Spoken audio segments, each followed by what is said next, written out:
So students, in this lecture we are going to discuss the Moseley's law. It's a very important law. So Moseley, what did he do? He measured the frequencies of characteristics X-rays for a large number of elements and plotted the square root of frequency against position number. So let me explain you this. So in the last lecture we had studied about the characteristics X-rays, right? So we know that characteristics X-rays are a characteristic of a particular element, just like molybdenum will have a different characteristic X-ray, and tungsten will have a different, these characteristics X-rays, right? The spectrum of the characteristics X-rays will be unique. For molybdenum, it will be unique for tungsten, or it will be unique for any other metal. So he did this study of characteristics X-ray for a large number of elements. He studied, large number of elements like tungsten, molybdenum, platinum, and many other elements. And he studied these elements. He studied their characteristics spectrum, right? He studied the K series, L series, M series, which we had discussed in the last lecture. And then from there, he plotted the square root of the frequency, right? He plotted the square root of the frequency of what? Frequency of the X-rays, right? Frequency of the X-rays against the position number. Now what is the position number? That is basically atomic number. Okay, position number is basically the atomic number in the periodic table, right? So he plotted this graph. So you can just see this graph on the right hand side. This is square root of the frequency, right? And this is the atomic number. So he plotted this graph. All right, so you can see this is right Z. So he plotted this for, right, this may be the K series, this may be the L series. So this is for, for different Z values. आप देख सकते हो ये Z1 है, this is Z2 and Z3. And what did he find? He found out that this was almost a straight line. The graph between the square root of the frequency and the atomic number, that is the position number, he found out that this graph was almost a straight line. All right, he did it for so many elements with different atomic numbers, maybe 71, 72, 73, like that, and he found out that it was almost a straight line. Okay, so he discovered that the plot is very close to a straight line. It is very close to a straight line, but not passing through the origin. So this plot was a straight line almost, but it was not passing through the origin. All right, and this relation is given because it's a straight line, so y is equal to mx plus c के form में रहेगा. तो this is under root square root of frequency is equal to a into z minus b. So this is called as Moseley's law. Right, ये जो है इसी को क्या कहते हैं? इसी को Moseley's law कहते हैं. यहाँ पे a और b जो है, a and b are constants, ठीक है, और b जो है it is screening constant which we will discuss now, right? In some through some examples, with the help of examples we'll discuss what is this b. B is the screening constant. So this is called as Moseley's law. All right, and what is its use? This law helps us to determine the atomic number of the atom. All right, this is the introduction of Moseley's law. So let us discuss more about it. तो आइए पहले हम लोग discuss करते हैं कि ये equation आया कहाँ से, ठीक है. So Moseley's observation can be mathematically expressed as this. ये देखा हमने, right? Where a and b are the constants for one type of X-ray. For one type of X-ray. So मानिए कि अगर हम लोग k अल्फा X-ray की बात कर रहे हैं, तो जितने भी एलिमेंट्स हैं अगर उनके k अल्फा X-ray की बात हो रही है, राइट, तो सबके लिए वो a और b कांस्टेंट है, मतलब वो चेंज नहीं होगा, it is independent of z. तो a and b are constants for one type of X ray, मतलब a and b depends on the type of X ray and they are independent of z. मतलब किस atom की बात हो रही है वो इंपॉर्टेंट नहीं है, बट किस एक्सरे की बात हो रही है वो इंपॉर्टेंट है. अगर हम लोग सारे एलिमेंट्स के k अल्फा की बात कर रहे हैं, सारे एलिमेंट्स जितने भी z है उनके हम k अल्फा की बात कर रहे हैं, तो सबके लिए a और b कांस्टेंट होंगे, ठीक है. That is independent of z. Does not depend कि आप किस एटम, किस एलिमेंट, राइट, क्या एटॉमिक नंबर है उसके ऊपर डिपेंडेंट नहीं है a और b. a और b जो है वो सिर्फ टाइप ऑफ एक्सरे पर डिपेंडेंट है कि वो k अल्फा है, k बीटा, k गामा है, l alpha, l beta, l gamma क्या है. ओके, तो हम लोगों ने एटॉमिक फिजिक्स में ये वाला एक्सप्रेशन देखा था, जो एनर्जी है, राइट, हाइड्रोजन लाइक एटम का, वो था -13.6 z² इलेक्ट्रॉन वोल्ट. तो यहाँ पे हाइड्रोजन लाइक एलिमेंट तो नहीं है, लेकिन यहाँ पे जो अगर के शेल का इलेक्ट्रॉन निकाल रहे हैं, एल शेल का इलेक्ट्रॉन निकाल रहे हैं, तो बाकी जो इलेक्ट्रॉन्स प्रेजेंट है, राइट, उसके और न्यूक्लियस के बीच में वो एक स्क्रीनिंग इफेक्ट क्रिएट करेंगे. तो ये इक्वेशन जो है हमने देखा था 13.6, यानी जो RCH था, RCH का वैल्यू था 13.6. तो मैं वापस इसको यहाँ री सब्स्टिट्यूट कर देता हूँ. 13.6 की जगह मैं डाल देता हूँ RCH और डिवाइड बाई n² और z स्क्वायर की जगह, तो हम लोगों ने यहाँ पे z की जगह ले लिया है z माइनस बी का होल स्क्वायर, ठीक है। तो ये एक्सप्रेशन मॉडिफाई करके मैंने लिख दिया है यहाँ पे जो एलिमेंट्स यूज हो रहे हैं मोलिब्डेनम टंगस्टन उनके लिए। तो 13.6 की जगह में लिख दिया RCH, क्योंकि हम लोगों ने RCH का जो वैल्यू फाइंड किया था, R is Rydberg's constant, C is speed of light, H is Planck's constant, तो ये वैल्यू जो है वो 13.6 इलेक्ट्रॉन वोल्ट निकल कर आई थी।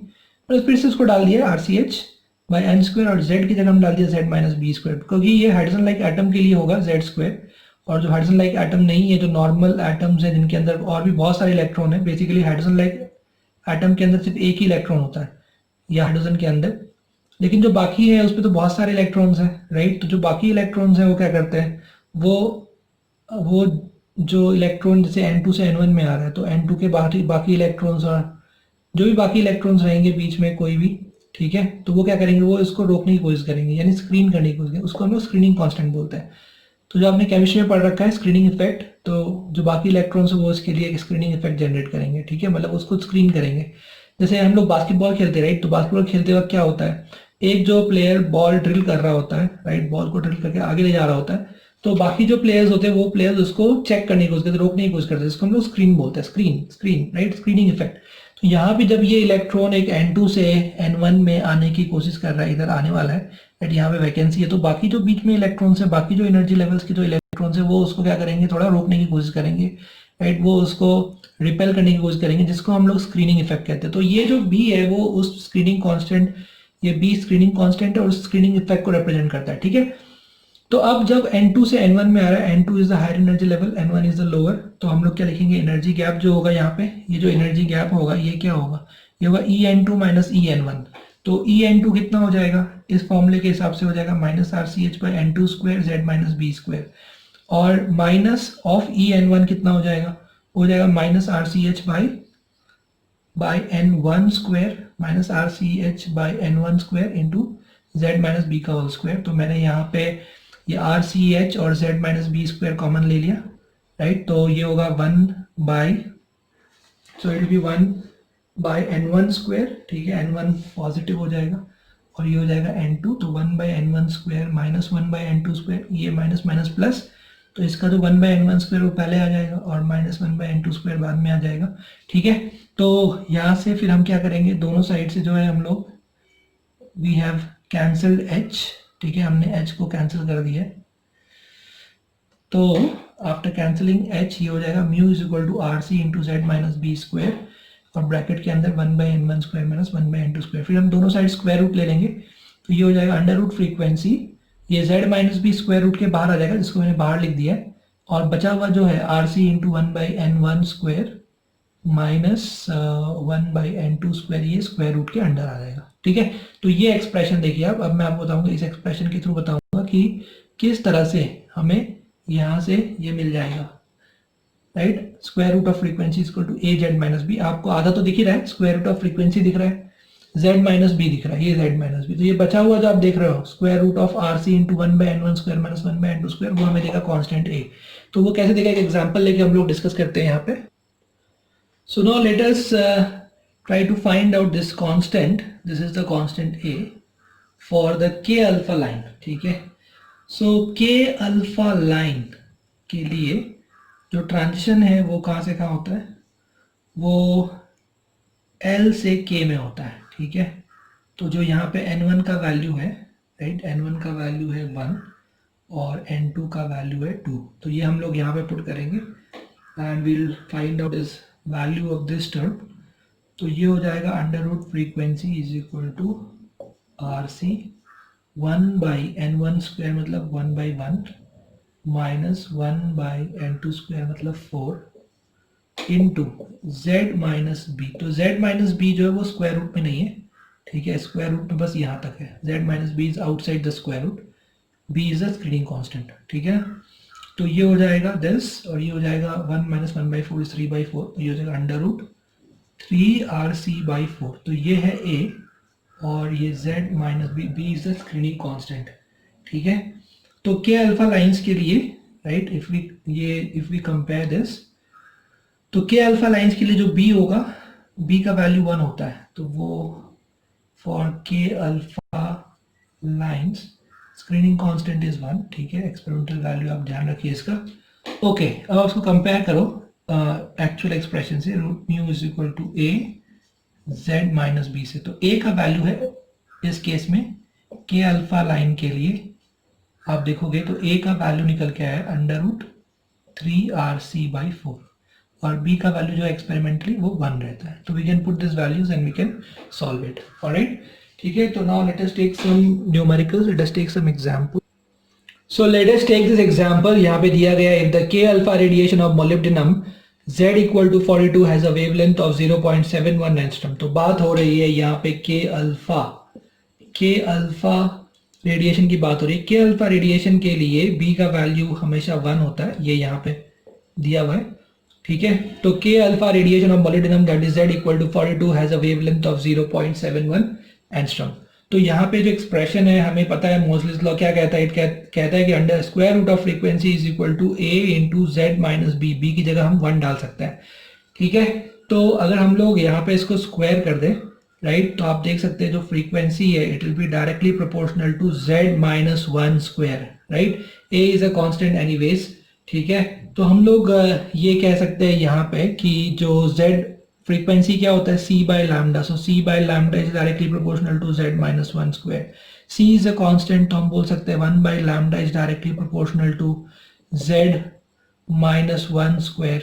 तो अगर हम लोग यहाँ से देखें और अगर हम लोग सबसे पहले लिख लें इसको कॉपर के लिए, तो ये होगा 1 बाय लैम्डा, क्योंकि हमें कॉपर का फाइंड आउट करना है और मोलिब्डेनम का दिया, तो चलो 1 by lambda molybdenum is directly proportional to z molybdenum minus 1 square. और कॉपर के लिए क्या होगा, ये होगा 1 by lambda copper is directly proportional to z copper minus 1। दोनों का कौन सा जो है, कौन सा लाइन यहाँ पे डिस्कस हो रहा है, के अल्फा लाइन डिस्कस हो रहा है। अब आप दोनों को डिवाइड कर दीजिए। अगर आपने दोनों को डिवाइड कर दिया तो आपको मिल जाएगा lambda copper by lambda molybdenum, right, ये ऊपर चले जाएगा। Lambda copper by lambda molybdenum is equal to क्या हो जाएगा, ये हो जाएगा z मोलिब्डेनम माइनस 1 का square divided by z copper minus 1 का स्क्वायर, ठीक है। तो अब यहाँ पे हम लोगों को जो है लैम्डा मोलिब्डेनम ऑलरेडी पता है और z भी हमें दोनों का पता है, तो हम वो वैल्यू डाल के आराम से यहाँ पे हम लोग लैम्डा कॉपर फाइंड आउट कर सकते हैं, ठीक है। तो यहाँ से जो है लैम्डा कॉपर कितना आ जाएगा देखते हैं। तो यहाँ से लैम्डा कॉपर आ जाएगा lambda molybdenum multiplied with z molybdenum minus 1 divide by z copper minus 1 का होल स्क्वायर। तो lambda molybdenum is given in the question already, that is 0.71 angstrom, or Z molybdenum is given as 42, so 42 minus 1, so that becomes 40, right? So it's 42 minus 1, 41, and Z copper is given as 29, so that's 29 minus 1 ka whole square. This is what we have to solve, so this will become 0.71 angstrom into 41 by 28 का whole square, ठीक है। Multiply this by 41 by 28 whole square. Okay, so this will give us 1.52 angstrom. This is the answer for this. All right, so very simple calculation, very good question. Let us take another example. So this is the next question given here. We have to compare Z1 and Z2, कौन बड़ा है कौन छोटा है। दोनों के के alpha lines दिए, दोनों कॉरस्पॉन्डिंग वेवलेंथ दिए। तो ये जो Z1 है ऊपर वाला, this is the graph corresponding to, this is the graph of intensity versus wavelength, ठीक है। एक्सरे का ग्राफ है, एक्सरेज के अल्फा लाइन का ग्राफ है। तो K alpha, right, line corresponding to Z1 और उसका वेवलेंथ है लैम्डा 1, ठीक है। And this is the graph of here x ray graph, this is the K alpha line corresponding to Z2 और वो जो वेवलेंथ है lambda 2। So now we should understand one thing, that the square root of frequency is equal to a into z minus b. That is, the square root of frequency is directly proportional to z, right? So we should understand that the frequency will be greater if z is greater, ठीक है। So यहाँ पे z किसके लिए बड़ा है, अगर आप देखोगे तो यहाँ पे जो है we can see that Z1 is, Z is greater and frequency will be greater, ठीक है, और frequency is right c by lambda, frequency is c by wavelength. So we can see that wavelength is inversely proportional to z. तो जिसके लिए lambda छोटा होगा उसके लिए z बड़ा होगा, ठीक है। तो we can see that lambda 2 is greater than lambda 1, lambda 2 बड़ा है lambda 1 से, तो z1 will be greater than z2, ठीक है, ओके। तो z1 is greater, that's very simple, right? We can see the frequency is directly proportional to z, but frequency is c by lambda. So this shows that the atomic number z is inversely proportional to wavelength. यानी अगर wavelength कम होगा तो z ज़्यादा होगा, wavelength ज़्यादा होगा तो z कम होगा। तो वेवलेंथ जो है वो 2 का ग्रेटर है, राइट। ये जो है z2 के कॉरस्पॉन्डिंग जो वेवलेंथ है lambda 2 is greater than lambda 1। तो अगर वेवलेंथ बड़ा होगा तो z छोटा होगा, इसका मतलब लैम्डा 1 छोटा है तो उसका z1 बड़ा होगा, तो z1 is greater than z2। तो this is the comparison. Alright, let us take another example now. Let us take another example. Question में दिया है a cobalt target Z is equal to 27 is bombarded with electrons and the wavelength of its characteristic spectrum are measured. All right. A second fainter characteristic spectrum is also found because of an impurity. मतलब यहाँ पे जो cobalt है उस cobalt में एक impurity mixed है, okay, impurity यानी दूसरा कोई एलिमेंट मिक्स है। तो इसका एक कैरेक्टरिस्टिक स्पेक्ट्रम हमें मिला, मतलब एक्सरे पैटर्न कैरेक्टरिस्टिक्स एक्सरेज का, और इसका भी मिला। इसका जो है वो क्लियरली विजिबल है, इसका जो है वो फेंट है। तो दिया गया है the wavelengths of the K alpha lines are 178.9 picometer for cobalt and 143.5 picometer for impurity. What is the impurity, ठीक है। This is what we have to do. अभी हम लोगों को पता है कि अंडर रूट फ्रीक्वेंसी जो होता है वो होता है a into Z minus B, B का वैल्यू 1 होता है, किसके लिए, के अल्फा लाइंस के लिए। ऑलराइट, तो इसको मैं लिख सकता हूँ c by lambda is equal to a into Z minus 1। तो c बाई, अगर मैं लेता हूँ सबसे पहले कोबाल्ट का, तो मैं लिखूंगा lambda cobalt is equal to a into Z cobalt minus 1। और अगर मैं लेता हूँ इम्प्योरिटी यानी लैम्डा एक्स लेता हूँ, अननोन है उसको लैम्डा एक्स लेता हूँ, तो ये होगा जेड एक्स माइनस 1। तो मैं अगर इन दोनों इक्वेशन को डिवाइड कर दूँ, right, if I divide both this equations, तो मुझे मिल जाएगा स्क्वायर रूट ऑफ, राइट, मुझे मिल जाएगा यहाँ से लैम्डा कोबाल्ट, मतलब I will divide, this is equation number 1, equation A, equation B, तो I am dividing b by A, okay, dividing b divided by a अगर मैं करूंगा तो ये हो जाएगा lambda cobalt by lambda X is equal to Z X minus 1 by Z cobalt minus 1, ठीक है। ओके, नाउ जो वेवलेंथ है वो मुझे दिया गया है ऑलरेडी। तो जैसे लैम्डा कोबाल्ट मुझे दिया गया है 178.9 पिकोमीटर और लैम्डा एक्स मुझे दिया गया है 143.5 पिकोमीटर दिया गया है। तो this is equal to Z X minus 1 by Z cobalt. Z cobalt मुझे पता है वो 27 है, तो मैं जेड कोबाल्ट की जगह यहाँ पे I will replace it by 27, okay. So ये हो जाएगा 27 माइनस 1, ओके। तो यहाँ पे बस एक ही अननोन है जिसको आप सॉल्व करके देख सकते हैं, वहाँ से आपको जेड एक्स मिल जाएगा 30। सो जो इम्प्योरिटी है वो जिंक है, okay. So the impurity is zinc, मतलब इस कोबाल्ट में जिंक जो है वो मिला हुआ है। ऑलराइट, तो आई होप आपको ये क्वेश्चन समझ में आया होगा। Let us take another question. So student, let us take the next example. यहाँ पे बोला गया find the constants a and b in the modulus equation. a और b हमें फाइंड आउट करना है फ्रॉम द फॉलोइंग डेटा। तो यहाँ पे एक डेटा दिया गया है, दो एलिमेंट्स यहाँ पे दिए गए हैं, एक मोलिब्डेनम और एक कोबाल्ट। तो मोलिब्डेनम जो है उसका Z है 42, कोबाल्ट का Z है 27, और हमें के अल्फा एक्स रे का वेवलेंथ दिया गया है दोनों के लिए 71 पिकोमीटर और 178.5 पिकोमीटर। तो ये डेटा में यूज करके we have to find out the values of a and b. These are the constants. b is a screening constant. Alright, so let us start. तो सबसे पहले अभी हमें पता है जो इक्वेशन है हमारे पास वो है under root frequency is equal to a into Z minus B. तो इसको हम लिख देंगे c by lambda is equal to a into Z minus B की जगह हम क्या डाल देंगे, यहाँ पे हम लोग डाल देंगे 1, ठीक है। 1 डालेंगे क्या, नहीं, हम लोग ऐसा नहीं करेंगे। क्यों नहीं करेंगे? क्योंकि यहाँ पे हमें b का वैल्यू फाइंड आउट करना है, ठीक है, जिसको हम लोग b रहने देंगे। ओके, ठीक है, चलो लेट अस स्टार्ट। सबसे पहले वील राइट जनरल इक्वेशन लिखते हैं। जैसे इसके लिए इसको हम लोग लैम्डा 1 मान लेते हैं, इसको लैम्डा 2 मान लेते हैं। तो हमारे पास इक्वेशन हो जाएगा c by lambda 1 is equal to a into z1 minus B. दूसरा हो जाएगा c by lambda 2 is equal to a into z2 minus B. ठीक है, तो यहाँ पे हम लोग क्या करेंगे, हम लोग इन दोनों इक्वेशन को सब्ट्रैक्ट कर देंगे। ये है इक्वेशन नंबर 1, ये है इक्वेशन नंबर 2। तो लेट अस सब्ट्रैक्ट 1 माइनस 2। तो हमने 1 माइनस 2 कर दिया। ओके, तो हमें क्या मिल जाएगा, मिल जाएगा रूट सी कॉमन, और ब्रैकेट के अंदर 1 by root lambda 1 minus 1 by root lambda 2 is equal to a z1 minus z2। तो आप देख सकते हैं इसमें सिर्फ एक ही अननोन है, वो है a। बाकी जो चीज़ें वो सब नोन है, ठीक है, lambda 1 lambda 2 c a z1 z2 everything is known to us, so we can find out a from here. ठीक है, तो वो मैं आप पे छोड़ता हूँ, वो आप फाइंड कर लीजिए। तो a का वैल्यू आ जाएगा 1 बाई z1 माइनस z2।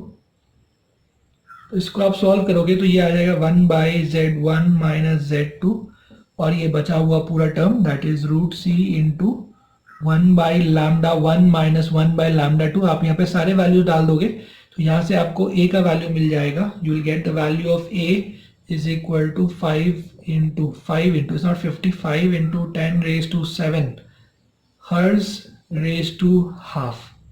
ठीक है, हर्ज रेज टू हाफ। ऑलराइट, ठीक है, तो this is what we will get. And then we also have to find out b। तो उसके लिए we will divide the equation 1/2, तो उससे a ओमिट हो जाएगा। तो let us divide equation number 1 divide by 2 हम लोग कर देंगे, 1 divide by 2। So we will get under root of lambda 2 by lambda 1 is equal to, right, तो here we will get z1 minus b divided by z2 minus b।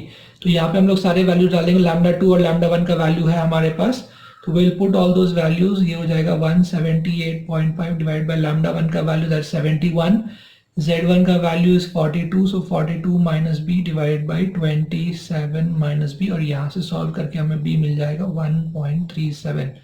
Okay, so this is the value of the screening constant here, that's b, that's 1.37. all right, so now let us take a few more examples. So student, let us discuss one more question here. The K absorption edge of an unknown element is 0.171 angstrom. Identify the element. So let us discuss about this. तो यहाँ पे जो we'll have to use the Moseley's law here, that is under root frequency is equal to a into z minus b। Okay, तो जैसा कि अभी मैंने बताया था आप लोग को, जो ये a है वो कहाँ से आया है, तो root frequency is equal to a का एक्चुअल वैल्यू है वो है R C into 1 by n1 square minus 1 by n2 square. हमने इसका डेरिवेशन भी किया है, राइट, इसी लेक्चर में स्टार्टिंग में हमने किया है, इंटू जेड माइनस बी। ठीक है, ओके, तो अगर हमें निकालना है, यहाँ पे बोला गया है कि के एब्जॉर्प्शन एज हमें फाइंड आउट करना है। तो के एब्जॉर्प्शन एज का मतलब ये होता है कि यहाँ पे n1 का वैल्यू तो 1 होगा, लेकिन जो n2 का वैल्यू है, n2 का वैल्यू वो हो जाएगा इंफिनिटी।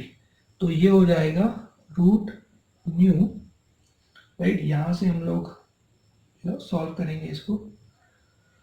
तो root mu is equal to ये हो जाएगा अंडर रूट आर सी, तो 1 बाई n1 हो जाएगा 1 बाई 1 दैट इज ओनली 1, और 1 बाई n2 इनफिनिटी 0 हो जाएगा, तो ये हो जाएगा सिर्फ 1, और इंटू ये हो जाएगा z माइनस बी। ठीक है, b का वैल्यू हम 1 ले लेंगे क्योंकि जनरली के अल्फा लाइंस के लिए b का वैल्यू 1 होता है, तो ये हो जाएगा j माइनस 1। ओके, तो आप फ्रीक्वेंसी को लिख दीजिए under root c by lambda, तो is equal to under root R c Z minus 1। तो ये c का वैल्यू यहाँ से कैंसिल आउट हो गया। ठीक है, तो आपको मिल जाएगा 1 by under root lambda R is equal to Z minus 1, और z हो जाएगा 1 plus 1 by under root lambda R. ठीक है, तो लैम्डा आर हमें पता है, वेवलेंथ दिया गया, R is the Rydberg's constant, right, तो यहाँ से हम z फाइंड आउट कर लेंगे, और z का जो वैल्यू है वो यहाँ से निकल कर आ जाता है 74। ऑलराइट, वो आप कैलकुलेट करके देखिए. So we have solve the first part. Now let us go to second part, that is find the average wavelength of the K alpha, K beta and K gamma lines. Okay, so let us solve the B part में पूछा गया find the average wavelength of the K alpha, K beta, K gamma line. So जैसा कि आप लोगों ने देखा कि root frequency is equal to, यहाँ पे जो अपने पास एक्सप्रेशन है वो है आर सी, राइट, और आर सी ब्रैकेट के अंदर है अपने पास 1/n1 square minus 1/n2 square into क्या है z माइनस बी. इसको हम लोग सिंप्लीफाई करके वेवलेंथ के टर्म में ले आते हैं. ठीक है, let us bring it terms of wavelength.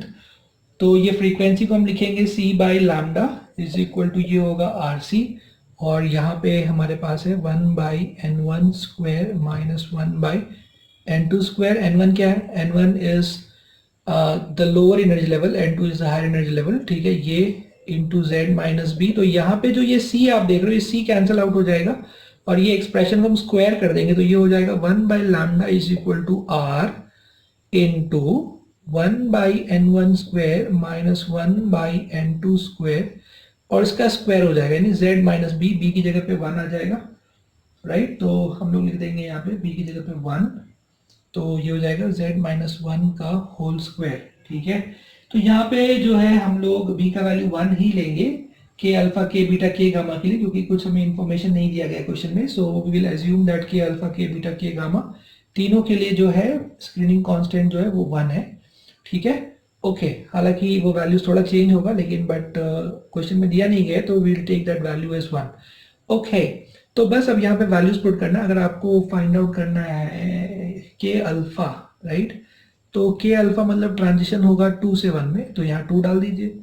के बीटा में ट्रांजिशन होगा 3 से 1 में, तो यहाँ 3 डाल दीजिए. और के गामा में ट्रांजिशन होगा 4 से 1 में, तो यहाँ 4 डाल दीजिए. That's all. ठीक है, और वहां से हमें वेवलेंथ मिल जाएगा. तो ये हो जाएगा r इंटू, तो 1/n1 स्क्वायर, 1 n1 सब केसेस में 1 ही रहेगा, और n2 का वैल्यू बस चेंज होगा. तो ये होगा 2 स्क्वायर और ये होगा z माइनस 1. तो यहाँ पे जो z का वैल्यू हमने फाइंड आउट किया था वो 74 था, तो 74 माइनस 1 का स्क्वायर. इसको सॉल्व करके हम लैम्डा के अल्फा फाइंड कर सकते हैं, वो आ जाएगा 0.192 एंगस्ट्रॉम. ठीक है, तो इसी तरह से हम लोग लैम्डा के बीटा और के गामा फाइंड आउट कर सकते हैं. कैसे, तो अगर हमें lambda K beta find out करना है, तो अगर हमें फाइंड आउट करना है लैम्डा के बीटा, तो हम इसी एक्सप्रेशन लिखेंगे 1 lambda K beta is equal to R into n1 की जगह तो 1 ही आएगा, n2 की जगह आएगा 3, because the transition is from m to k.